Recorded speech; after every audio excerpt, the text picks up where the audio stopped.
Hi guys, welcome back to Manu thought. ఈ రోజు మనం మాట్లాడుకునే టాపిక్ పుష్ప 2 సెన్సార్ అయితే కంప్లీట్ అయిపోయింది. నవంబర్ 25th కదా షూట్ ఫినిష్ అయింది. అంత త్వరగా సెన్సార్ ఎలా కంప్లీట్ అయింది అని అనుకోవచ్చు. అప్పటికే చాలా వరకు షూట్ అనేది అయిపోయింది, ఎడిటింగ్ కూడా అయిపోయింది. చిన్న చిన్న పెండింగ్ సీన్స్ ఏవైతే ఉంటాయో వాటిని మళ్ళీ షూట్ చేయడం జరిగింది. అవన్నీ షూట్ చేయడానికి 25 అయ్యింది. ఈ గ్యాప్లో ఎడిట్ అనేది కంప్లీట్ అయిపోయింది.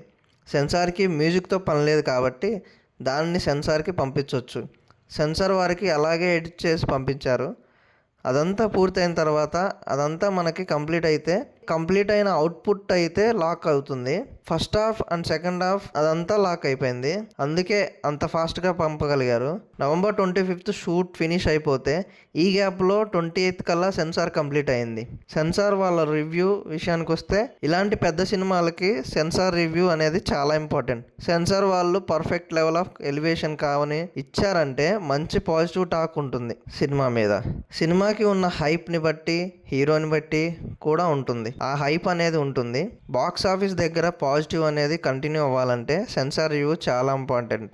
ఇప్పుడు పుష్ప 2కి ఆ సెన్సార్ రివ్యూ నెక్స్ట్ లెవెల్లో వచ్చిందని చెప్పొచ్చు. అంటే సుకుమార్ గారు నెక్స్ట్ లెవెల్లో పోర్ట్రే చేశారు. నెక్స్ట్ లెవెల్లో ఉంటుందని కూడా అనిపిస్తుంది. ఆ స్క్రీన్ ప్లే కానీ, ఆ ఎమోషన్ కానీ మొత్తం టాప్ నాచ్ అని చెప్పొచ్చు. ఇంకా ఫైనల్ మిక్సింగ్ జరిగిన తర్వాత నెక్స్ట్ లెవెల్కి వెళ్ళిపోతుందని అనిపిస్తుంది. ఒక సినిమాని నార్మల్గా చూస్తే వేరు, బీజిఎంతో చూస్తే వేరు. అలాంటి సినిమాలు చాలా ఉన్నాయి.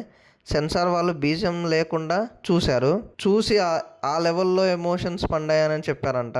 ఇంకా ఆఫ్టర్ బీజిఎంతో చూస్తే నెక్స్ట్ లెవెల్లో ఉండబోతుంది అనిపిస్తుంది. పుష్ప 2 మాత్రం నెక్స్ట్ లెవెల్లో ఉంటుందని అనిపిస్తుంది. పుష్ప 2 మాత్రం నెక్స్ట్ లెవెల్లో ఉంది అని వాళ్ళైతే చెప్పారు.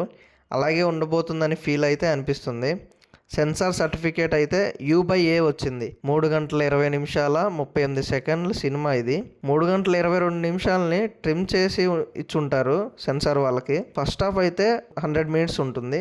సెకండ్ హాఫ్ కూడా 100 మినిట్స్ అయితే ఉంటుంది. కొన్ని డైలాగ్స్ మార్చడం లేక రీప్లేస్ చేయడం జరిగింది.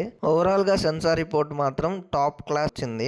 రన్ టైం కూడా ఎక్కువ ఉంది, అయినా కూడా చాలా బాగుందని చెప్తున్నారు. సినిమా చూడడానికి నేనైతే ఈగర్లీ వెయిట్ చేస్తున్నాను. సెన్సార్ రివ్యూ గురించి మీరేమనుకుంటున్నారు కింద కామెంట్ చేయండి. మరిన్ని టాపిక్స్ కోసం please subscribe to my channel.